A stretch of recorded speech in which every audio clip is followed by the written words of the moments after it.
Tonight, the death of a man with special needs. A Treasure Coast mother claims her son was denied emergency care at a local hospital. It's a fight she's lost in the courts, but is now battling in the Florida statehouse to change the law. Megan McRoberts with the story you'll see only on 5. He was just such a mama's boy. My kids would get after me because I kissed him so much. He'd be like, "Mom, stop, jeez," you know. Marcia Scheppler likes remembering her 29-year-old son, Joseph, or Jojo, this way. He lived with both severe autism and Down syndrome, but that didn't slow him down. He was my person. While living in a group home in Port St. Lucie in September of 2019, Jojo had an allergic reaction to his medication. He couldn't sit still, he couldn't sleep, couldn't eat. He was raising his hands up like it was trying to help him breathe. Marcy and the group home leader rushed him to the closest hospital, Cleveland Clinic, at Tradition. Surveillance video obtained by Marcy showed in the span of 30 minutes, she went into the hospital 4 times asking for help getting Jojo inside.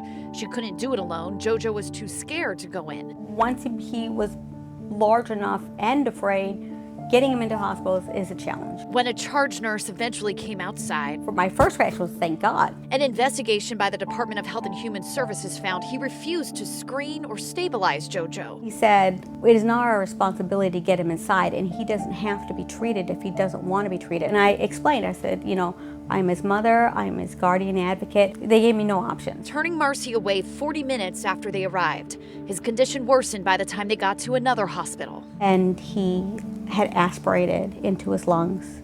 He never recovered. So I had to make those decisions. The investigation found Tradition violated what's called the Emergency Medical Treatment and Labor Act, or EMTALA laws, which require hospitals to screen anyone who presents within 250 yards of a hospital.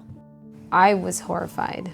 Nobody should have to beg to get treatment. Attorney Cassidy Lutos heard about Jojo and Marcy's case and represented them in trying to sue Tradition Hospital for upwards of $10 million. Now they're appealing a judge's ruling to dismiss the case. They sued for more money than allowed by a state law nicknamed Florida's Free Kill Law. It says that if you are older than 25, without a spouse or a child, no one can sue for your death from medical malpractice beyond funeral costs or medical bills. $10,000 here, well, $10,000 there.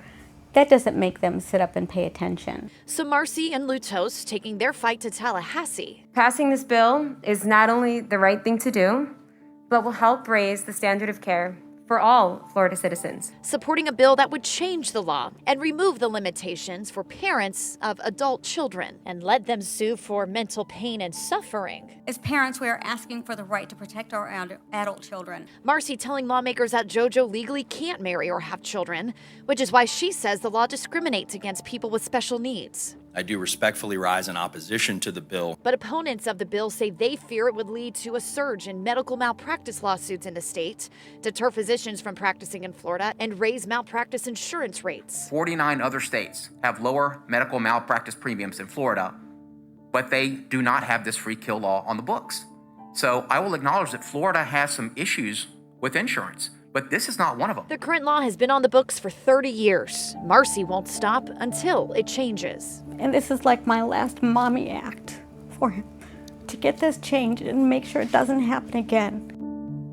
A spokesperson for Cleveland Clinic and Tradition Hospital declining to comment for this story, citing ongoing litigation. Marcy and Lutos are feeling hopeful because the House bill is being heard by the full House this week, but they are still trying to get more support along with other impacted families for the Senate companion bill, which still needs to be scheduled. In St. Lucie County, I'm Megan McRoberts, WPTV News Channel 5.